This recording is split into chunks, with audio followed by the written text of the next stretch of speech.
Bapak Ibu Saudara yang dikasihi Tuhan, selamat pagi. Kami bersyukur kalau hari ini kita dipertemukan kembali di dalam hadirat Tuhan. Meskipun kita di rumah masing-masing, tapi tidak mengurangi kerinduan kita untuk menyembah Tuhan. Bapak Ibu Saudara yang dikasihi Tuhan, mari kita mempersiapkan hati kita di hadapan Tuhan. Kita mau menyembah Tuhan, kita mau mengagungkan Tuhan. Sebab Dia Allah yang baik, Dia Allah yang luar biasa. Terima kasih Yesus. Karena oleh kemurahan-Mu Tuhan, karena oleh kebaikan-Mu Tuhan, kami ada sampai saat ini. Itu bukti karena Tuhan mengasihi kami. Haleluya Yesus. Kami bersyukur Tuhan. Kami bersyukur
Tuhan Yesus. Haleluya. Yang percaya katakan amin. Kita tetap bersorak-sorai buat Tuhan, karena Dia gunung batu kita, Dia kota benteng kita. Jangan pernah takut Bapak Ibu Saudara, sebab kita punya Allah yang benar. Kita punya Allah yang luar biasa, yang sanggup mengubah hidup kita. Amin. Kita akan bersorak buat Tuhan. Haleluya. Kita punya Allah yang benar. Kita punya Allah yang besar. Terima kasih Tuhan. Haleluya. Mari kita katakan bersama-sama di hadapan Tuhan. Kau gunung batuku dan kau kota bentengku, tak akan ku ragu. Kau yang menjamin hidupku.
Baik Bapak Ibu Saudara dikasih Tuhan, saatnya kita akan mendengarkan firman Tuhan.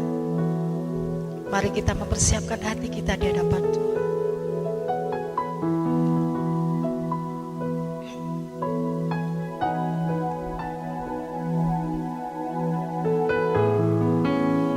Terima kasih Tuhan Yesus. Sekalipun ku berjalan dalam lembah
Bapak, Ibu, saudara-saudara yang dikasihi oleh Tuhan, Salam.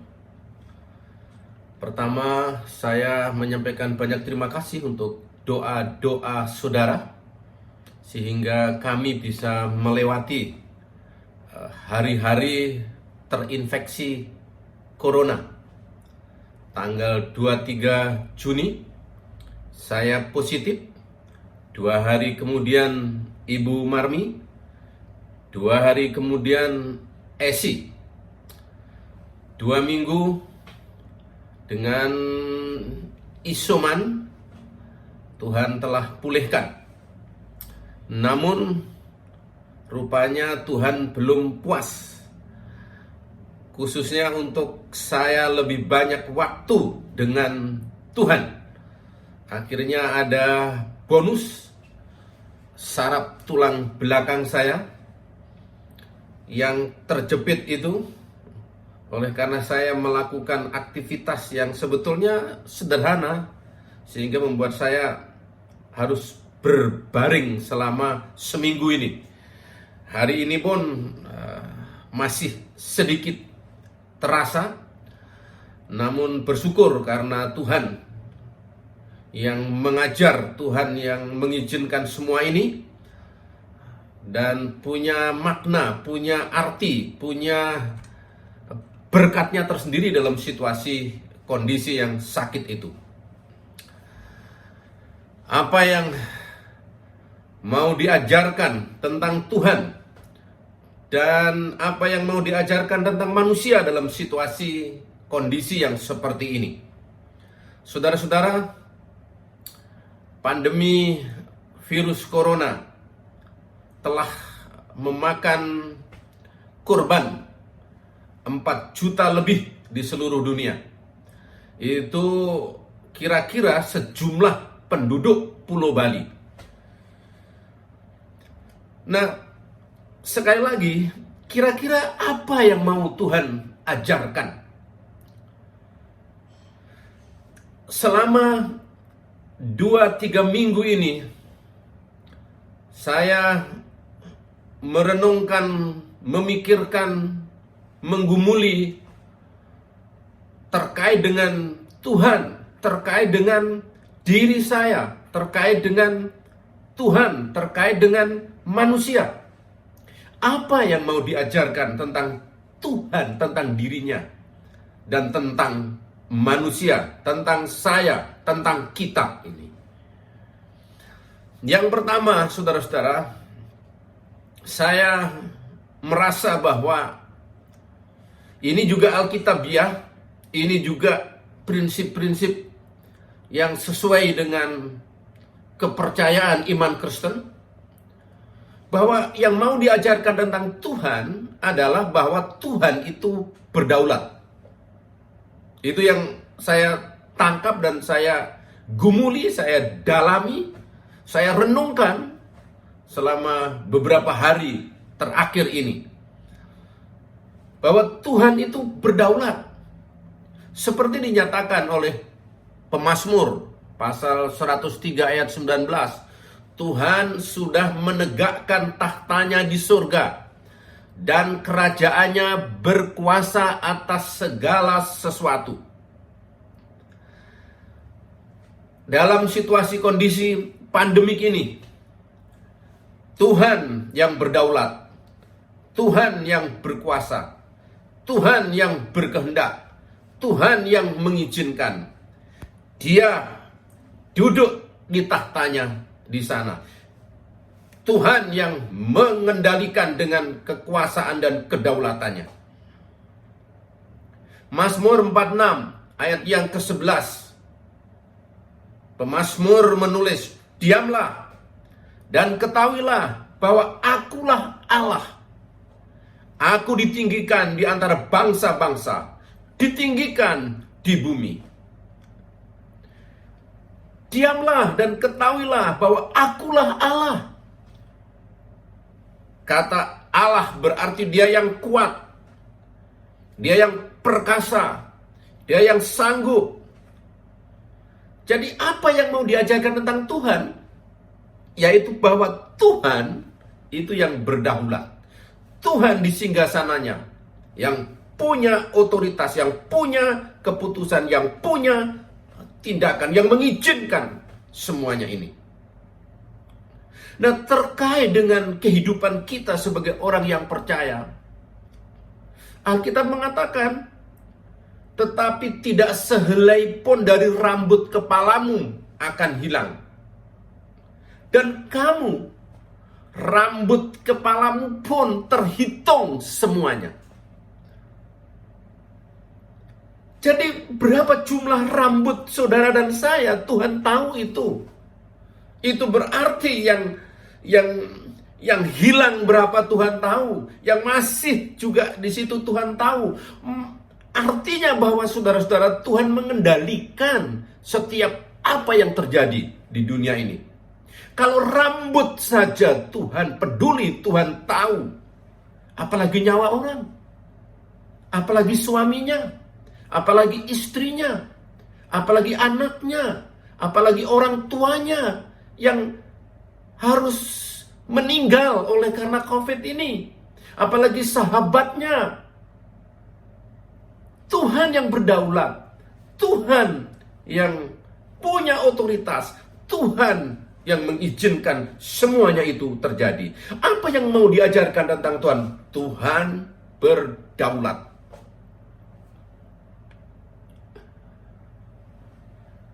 Lalu yang kedua, Tuhan itu kasih.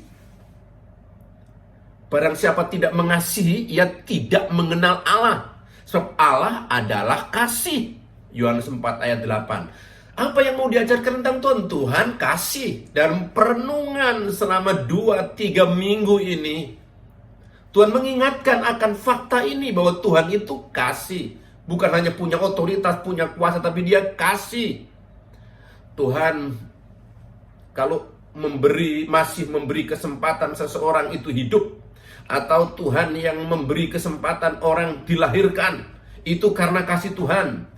Udara, oksigen, karena kasih Tuhan. Makanan, karena kasih Tuhan. Kekuatan ini semua karena kasih Tuhan. Dan juga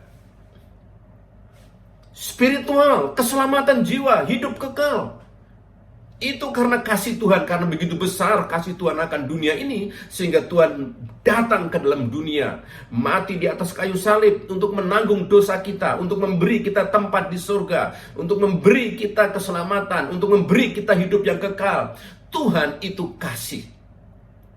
Apa yang mau diajarkan tentang Tuhan? Banyak hal, tetapi dua fakta ini, dua sifat Tuhan inilah yang diingatkan oleh Tuhan dalam perenungan saya,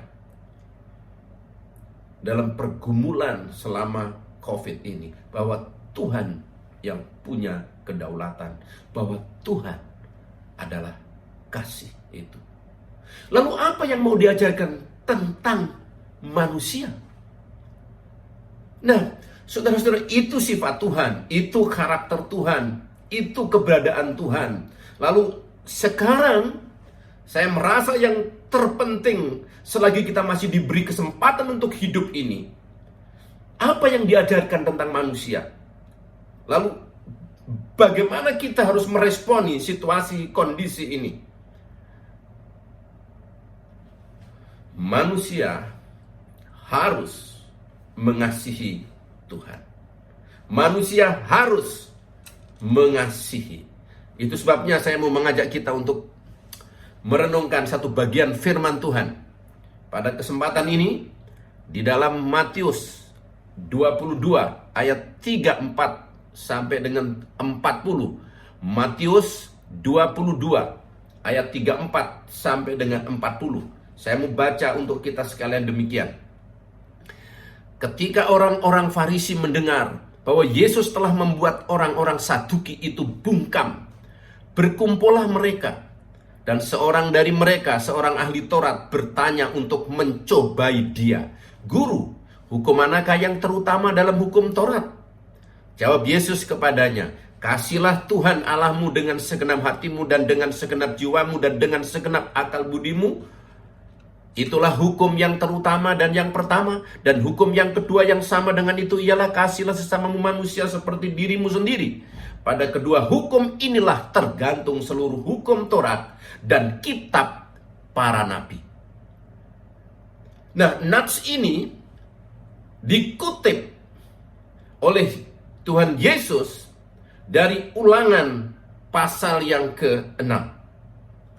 Saya mau bacakan Ulangan pasal 6 ayat 4 sampai dengan 9. Dengarlah, hai orang Israel, Tuhan itu Allah kita, Tuhan itu Esa. Kasihlah Tuhan Allahmu dengan segenap hatimu dan dengan segenap jiwamu dan dengan segenap kekuatanmu. Apa yang kuperintahkan kepadamu pada hari ini haruslah engkau perhatikan. Haruslah engkau mengajarkannya berulang-ulang kepada anak-anakmu dan membicarakannya apabila engkau duduk di rumahmu, apabila engkau sedang dalam perjalanan, apabila engkau berbaring dan apabila engkau bangun. Haruslah juga engkau mengikatkannya sebagai tanda pada tanganmu dan haruslah itu menjadi lambang di dahimu dan haruslah engkau menuliskannya pada tiang pintu rumahmu dan pada pintu gerbangmu. Ulangan pasal yang ke-6 ayat 4 sampai yang ke-9. Nah, jawaban Tuhan Yesus tadi diambil dari Perjanjian Lama. Ulangan pasal 6 ayat 4 ini. Nah, saudara-saudara, apa yang terkandung dari mengasihi Tuhan, makna dari mengasihi Tuhan, arti dari mengasihi Tuhan itu? Saya melihat dari bagian ini ada 4 hal. Yang pertama, mengasihi Tuhan itu yang semestinya menjadi respon kita dalam situasi kondisi yang macam manapun. Memang Tuhan itu berdaulat, Tuhan itu maha kasih. Namun dari segi kita, jika Alkitab itu diringkas, jika firman itu diringkas, jika hukum-hukum rohani itu diringkas, maka bunyinya ialah kasihilah Tuhan Allahmu dan kasihilah sesamamu. Nah, mengasihi Tuhan yang pertama dari bagian ayat yang kita baca, yang kita dengar tadi ialah mengasihi Tuhan itu identik dengan mentaati. Itu yang pertama. Lalu yang kedua, mengasihi Tuhan itu mesti secara totalitas. Lalu yang ketiga, mengasihi Tuhan itu mesti harus menjadi gaya hidup. Dan yang keempat, mengasihi Tuhan itu adalah sejajar dengan mengasihi sesama. Namun pada kesempatan ini saya tidak akan membahas keempat-empatnya. Barangkali bulan depan yang kedua, lalu bulan depan lagi yang ketiga, lalu bulan depan lagi yang keempat. Dan kesempatan ini saya mau mengajak kita merenungkan yang pertama, bahwa mengasihi Tuhan itu identik dengan mentaati, sama dengan mentaati. Mengasihi Tuhan dan mentaati itu dua hal yang tidak bisa dipisahkan. Mengasihi dan mentaati itu seperti dua sisi dari keping mata uang yang harus ada, yang tidak bisa tidak ada. Bahwa mengasihi Tuhan itu identik dengan mentaati. Itu dari mana, saudara-saudara? Itu kita bisa lihat di dalam Ulangan pasal yang ke-6 ayat 4. Dari mana hukum kasih itu dikutip oleh Tuhan Yesus ketika menjawab pertanyaan orang-orang Farisi tadi. Nah, mengasihi Tuhan itu identik dengan mentaati. Dengarlah, hai orang Israel, Tuhan itu Allah kita, Tuhan itu Esa. Kasihilah Tuhan Allahmu. Dengarlah. Dari kata dengarlah, ini dari kata sema. Dengar. Saudara, kata dengar ini jelas ini satu penekanan. Dengar ini jelas bisa juga menunjukkan satu penegasan, menunjukkan keterlibatan dengan emosi atau perasaan. Kalau seseorang berbicara dan kemudian anaknya atau orang lain, muridnya, tidak mendengar, biasanya kata ini muncul. Dengar kamu. Nah, ini yang dikatakan Tuhan kepada orang Israel pada waktu dengarlah.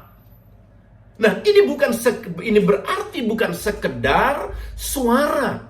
Ini berarti bukan sekedar harus dimengerti secara kognitif, harus diketahui, harus dihafal, bukan. Kata dengar ini mengandung arti, berarti ya lakukan itu, kerjakan itu, harus ada action. Dengarlah artinya ya kamu kerjakan. Dengarlah hai orang Israel, Tuhan itu Allah kita, Tuhan itu Esa. Dan perintahnya kasihilah Tuhan Allahmu. Lakukanlah ini, kasihlah Tuhan Allahmu.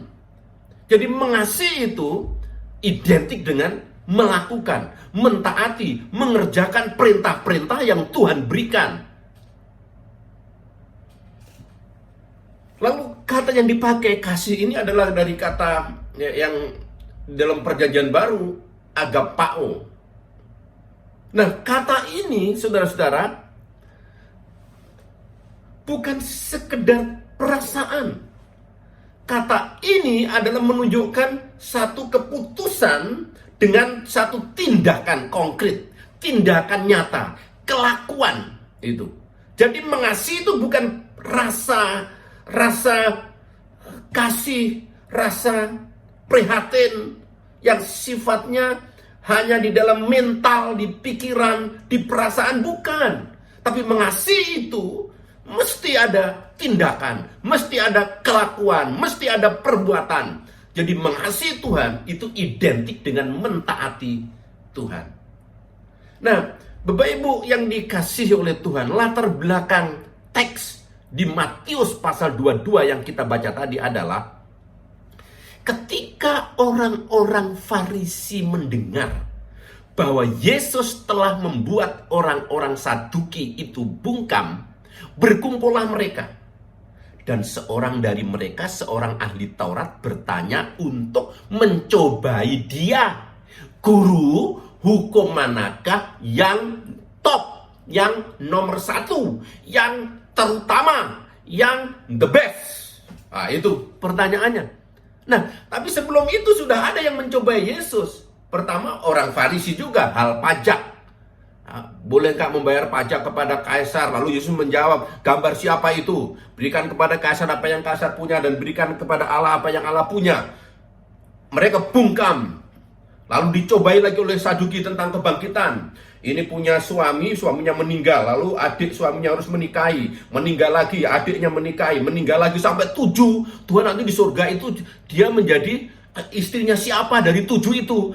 Itu kalau nanti ada kebangkitan, lalu Yesus mengatakan bahwa di surga itu orang akan seperti malaikat, mereka bungkam lagi.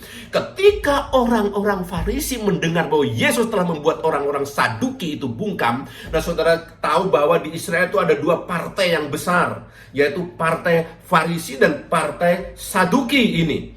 Jadi mereka mau mencari kesalahan pada Yesus, mereka mau menjebak Yesus. Karena Yesus secara politik mulai nanjak, mulai tenar, mulai diikuti. Dan mereka mulai iri, mereka mulai cemburu, mereka mau menjatuhkan Yesus. Dan itu sebabnya mereka datang kepada Yesus untuk menjebak ini dengan pertanyaan ini. Supaya Yesus bisa ditangkap, bisa disalahkan. Dan supaya dalam tanda petik politiknya itu, pamornya yang mulai naik banyak diikuti itu, Yesus bisa dijatuhkan di sana. Itu tujuan mereka. Lalu bertanya mengenai hukum. Nah, saudara-saudara, bagi orang Yahudi itu kan hukum yang 10 hukum Taurat yang langsung diberikan Tuhan lewat Musa itu yang mereka agungkan, itu yang mereka ikuti. Dan mereka membuat satu aturan di bawah hukum Musa 10 itu. Jumlahnya ada 613 peraturan.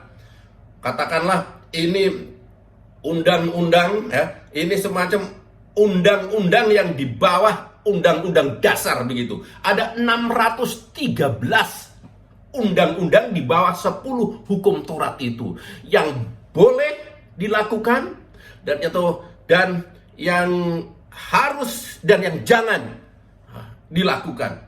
Dan perni hukumnya itu sampai nanti kalau hari Sabat membawa benda lebih dari sekian kilo tidak boleh, itu semua diatur. Ada 613 peraturan. Dan di antara orang Farisi tadi, partai Farisi, Partai Saduki sering berdebat, sering berantem, sering bertengkar untuk menentukan hukum mana yang terutama. Dan sekarang mereka datang kepada Yesus lalu bertanya hukum mana yang terutama. Jadi supaya mereka bisa menjebak Yesus, kalau Yesus menjawab yang ini akan ditentang oleh kelompok Farisi atau akan ditentang oleh kelompok Saduki. Jadi Yesus bisa saja menurut mereka jawabannya akan selalu salah. Tetapi Yesus menjawab, kasihilah Tuhan Allahmu dengan segenap hatimu, jiwamu, kekuatanmu, akal budimu. Nah, dari mana jawaban Yesus? Dari Ulangan. Nah, Bapak Ibu Saudara yang dikasihi Tuhan, sebetulnya orang-orang Farisi, orang-orang Saduki, orang-orang Israel itu sudah hafal dengan hukum kasih yang diperintahkan Tuhan yang ada di Ulangan pasal yang ke-16, pasal yang ke-6 tersebut. Haruslah juga engkau mengikatkannya sebagai tanda pada tanganmu, dan haruslah itu menjadi lambang di dahimu, dan haruslah engkau menuliskannya pada tiang pintu rumahmu dan pada pintu gerbangmu. Mereka hafal hukum-hukum kasih ini. Orang Yahudi yang taat paling tidak mengucapkan 2 kali sehari ini. Orang Yahudi yang taat menghafal ini sebagai semacam kalimat syahadatnya. Kalau sekarang barangkali ini semacam seperti doa Bapa kami atau pengakuan iman rasuli. Ini sebagai kalimat syahadat yang menentukan bahwa dia orang yang agama Yahudi, orang yang mengikuti Tuhan Yahweh atau bukan. Dan inilah yang mereka hafal. Dan bukan hanya mereka hafal. Coba saudara-saudara, ini ada gambar di sini. Ini adalah gambar orang Yahudi. Sekarang kalau saudara ke Israel bisa menemukan ini, bahwa di pintu gerbangnya itu dipasang ini mesusah pilakteri. Dan itu di dalamnya itu semacam kotak itu ada ini Ulangan pasal yang ke-6 ini dimasukkan di situ, dan itu ditaruh di pintu gerbang, lalu ditaruh di pintu rumah, dan kemudian ditaruh juga di jidatnya ini, di kepalanya.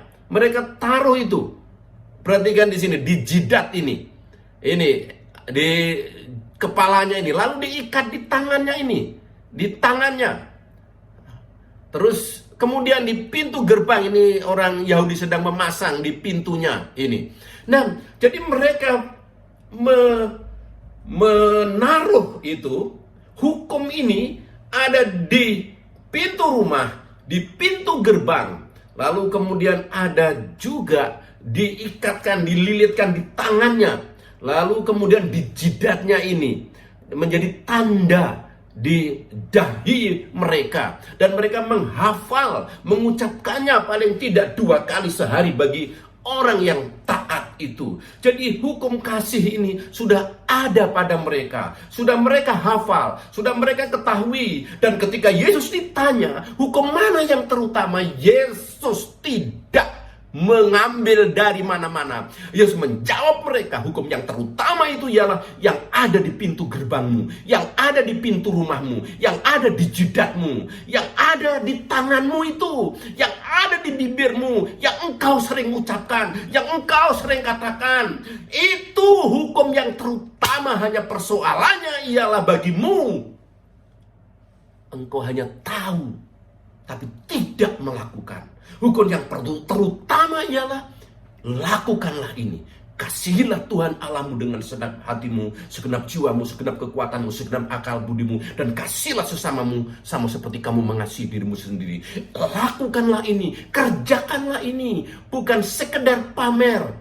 Dan Yesus mengecam pada waktu itu di dalam pasal yang ke-22. Di sana disebutkan, Yesus berkata, celakalah kamu, hai kamu orang-orang munafik. Sebab persepuluhan dari selasih adas manis dan jintan kamu bayar, tetapi yang terpenting dalam hukum Taurat kamu abaikan, yaitu keadilan dan belas kasihan dan kesetiaan. Celakalah kamu, hai kamu orang-orang munafik, sebab cawan dan pinggan kamu bersihkan sebelah luarnya, tetapi sebelah dalamnya penuh rampasan dan kerakusan. Lalu kemudian ayat 27 dalam Matius 23 ini. Ayat 27, celakalah kamu, hai kamu orang-orang munafik, sebab kamu sama seperti kuburan yang dilabur putih, yang sebelah luarnya memang bersih tampaknya, tetapi yang sebelah dalamnya penuh tulang belulang dan berbagai jenis kotoran. Demikian jugalah kamu, di sebelah luar kamu tampaknya benar di mata orang, tetapi di sebelah dalam kamu penuh kemunafikan dan kedurjanaan. Nampak luarnya memang seperti rohani, nampak luarnya memang hafal firman, nampak luarnya memang pakaiannya, memang kebiasaannya, memang di luarnya spiritual. Tetapi Yesus tahu bahwa mereka munafik, mereka tidak sungguh-sungguh melakukan, mempraktekkan. Mereka hanya hafal firman, tahu firman, mengajarkan firman, tetapi mereka tidak melakukan firman itu. Karena itu hukum yang terutama ketika Yesus ditanya ialah kasihilah Tuhan Allahmu. Mengasihi Tuhan identik dengan mentaati Tuhan, melakukan, mengerjakan. Jadi grace, kasih dengan ketaatan, tidak seharusnya ini diadu, tidak seharusnya ini dipertentangkan, tidak seharusnya ini dibawa ke dalam permusuhan, pertentangan. Tidak. Kasih, grace, surga itu anugerah, surga itu tanpa bayar, surga itu cuma-cuma bagi kita. Tuhan membayar 100%, tetapi tidak berarti kita tidak berbuat sesuatu. Saudara-saudara, kita semestinya berbuat sesuatu sesuai dengan kasih itu, yaitu kita hidup dan mempraktekkan, melakukan, mengerjakan yang namanya kasih itu. Kasih itu identik dengan taat. Itu sebabnya Tuhan Yesus berkata, jikalau kamu mengasihi aku, kamu akan menuruti segala perintahku. Barang siapa memegang perintahku dan melakukannya, dialah yang mengasihi aku. Yohanes 14 ayat 15 dan ayat 21. Mengasihi adalah identik dengan mentaati. Bagaimana kita, saudara? Biarlah situasi COVID ini, situasi yang kadang-kadang menakutkan ini, kita tetap percaya Tuhan berdaulat. Kita tetap percaya Tuhan mengasihi kita. Lalu apa yang diajarkan tentang manusia, tentang kita? Kita mesti mengasihi Tuhan yang sama dengan mentaati Tuhan. Apakah kita sudah mentaati? Apakah ada bukti konkret, tindakan bahwa kita mengasihi? Bagaimana dengan perintah kasihilah istrimu? Apa yang konkret? Bagaimana dengan perintah hormatilah, tunduklah kepada suamimu? Bagaimana kasih kepada anak? Bagaimana kasih kepada sesama? Apakah ada ketaatan yang konkret? Kalau kamu mengasihi aku, kamu akan menuruti segala perintahku. Perintah Yesus yang utama juga, yang sering dikenal sebagai amanat agung. Jadikan semua bangsa muridku. Bagaimana? Apakah kita sudah ada bukti konkret tindakan dengan kata atau dengan perbuatan hidup kita menjadi terang, menjadi saksi, atau dengan uang kita, dengan talenta yang Tuhan beri untuk menjadi saksi? Bagaimana kita? Apakah mengasihi Tuhan yang kita punya ini identik sama? Kita telah berusaha mentaati Tuhan. Apakah kita sabar? Karena kasih itu sabar. Apakah kita murah hati? Kasih itu murah hati. Kasih itu tidak cemburu, tidak iri maksudnya. Kasih itu tidak memegahkan diri. Kasih itu juga tidak sombong. Ia tidak melakukan yang tidak sopan. Kasih itu tidak mencari keuntungan diri sendiri. Ia tidak pemarah dan tidak menyimpan kesalahan orang lain. Kasih itu ia tidak bersukacita karena ketidakadilan, tetapi karena kebenaran. Kasih itu menutupi segala sesuatu, percaya segala sesuatu, mengharapkan segala sesuatu, sabar menanggung segala sesuatu. Mengasihi Tuhan, saudaraku, identik sama dengan mentaati, melakukan, mengerjakan perintah-perintahnya ini. Ibu Teresa mengatakan, we ourselves feel that what we are doing is just a drop in the ocean, but the ocean would be less because of that missing drop. Kita sendiri mungkin kadang merasa bahwa apa yang kita lakukan hanya seperti setetes air di samudra, kecil. Namun ingat saudaraku, bahwa samudra itu akan berkurang tanpa setetes air itu. Jadi lakukanlah kasih. Buktikanlah mentaati Tuhan sekecil apapun. Karena kasih itu sama dengan mentaati, sama dengan perbuatan. Mengasihi Tuhan identik dengan mentaati Tuhan. Kalau kamu mengasihi aku, kamu akan menuruti segala perintahku. Bapa di surga, terima kasih. Tolonglah Tuhan, di dalam situasi pandemik ini, apapun yang terjadi, kami tetap diingatkan. Kami tetap menyelami, kami tetap menghidupi fakta bahwa Tuhan yang berdaulat. Bahwa Tuhan peduli maha kasih.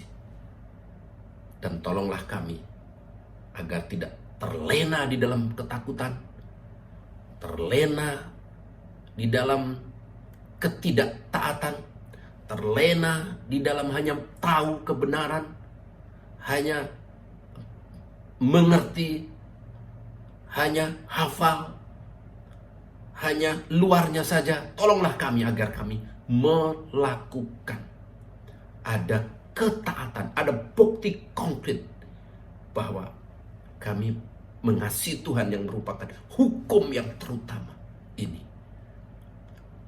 Ada bukti konkret. Setiap hari ajar kami untuk berbuat sesuatu, perbuatan kasih kepada sesama. Perbuatan kasih suami, istri, anak, orang tua, sahabat, teman. Karena mengasihi Tuhan itu identik sama dengan mentaati Tuhan.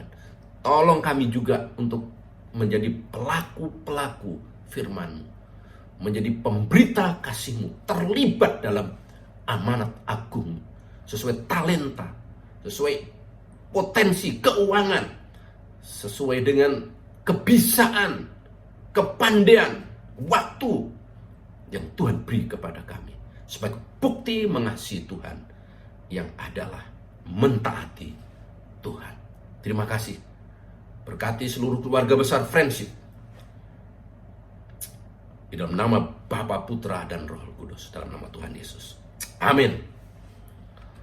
Bapak Ibu saudara yang dikasihi Tuhan, mari kita tundukkan kepala sebelum kita memberikan persembahan. Kita berdoa. Bapa kami di surga, di dalam nama Tuhan Yesus, kami bersyukur hari ini kami dapat beribadah di rumah kami masing-masing.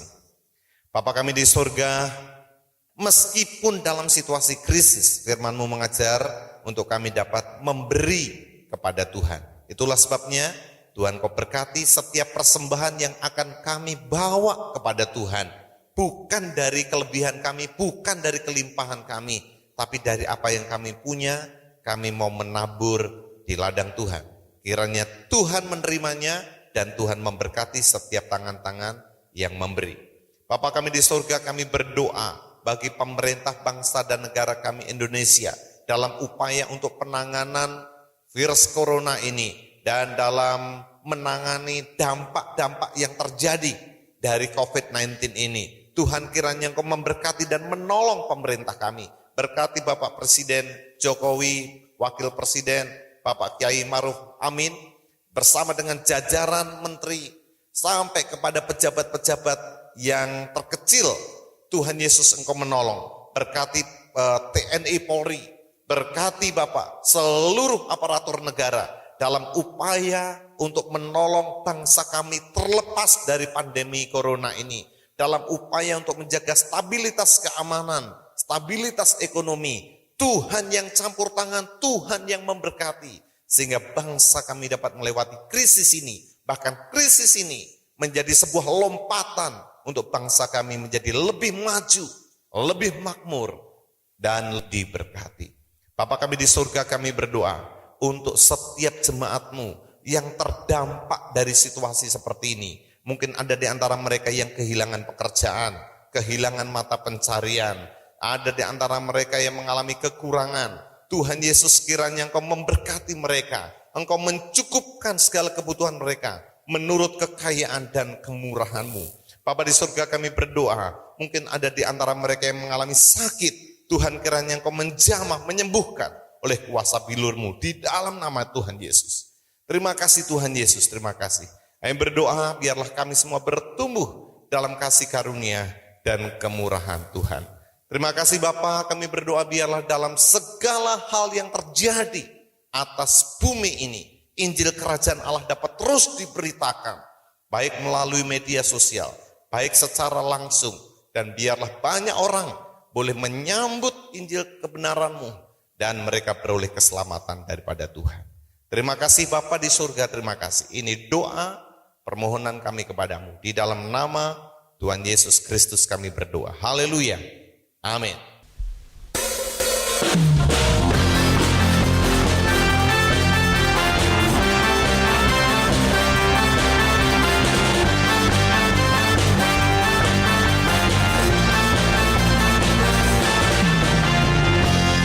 Kasih setiamu nyata bagiku, Nikmat kebajikan bersedia bagiku.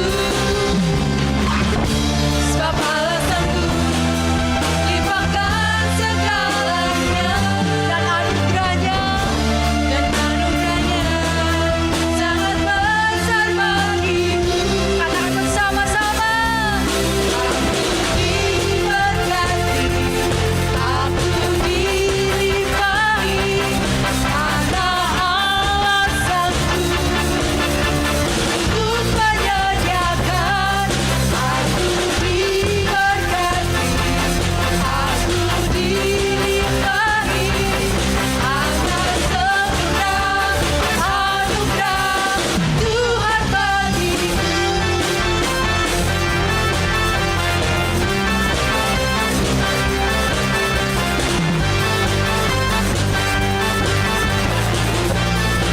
Kasih setiamu Tuhan. Bapak Ibu Saudara yang dikasihi Tuhan, mari kita akhiri ibadah kita. Kita tunduk kepala sekali lagi, kita mohon berkat Tuhan. Bapa kami di surga, kami bersyukur Tuhan baik bagi kami. Tuhan sudah memberkati ibadah kami dari awal sampai pada akhirnya. Kalau sebentar umat-Mu akan kembali ke tempat mereka masing-masing, mari kedangkan tangan-Mu dan Engkau melepaskan berkat bagi seluruh jemaat. Berkati mereka dalam rumah tangga mereka, karuniakan keharmonisan, kerukunan, kebahagiaan. Berkati segala usaha dan pekerjaan mereka, biar oleh usaha pekerjaan mereka nyata sungguh pemeliharaan pertolongan Tuhan dalam kehidupan mereka. Berkati mereka dengan kekuatan kesehatan yang daripada-Mu. Terima kasih Bapak. Bapak Ibu Saudara, terimalah berkat Tuhan. Kiranya kasih karunia dan damai sejahtera dari Allah Bapa yang kekal di surga, kasih sayang dari putranya yang kudus Tuhan Yesus Kristus, penyertaan, penghiburan, serta naungan Roh-Nya yang kudus senantiasa menyertai, melingkupi engkau, menaungi engkau mulai hari ini sampai selama-lamanya. Dalam nama Yesus, haleluya, amin.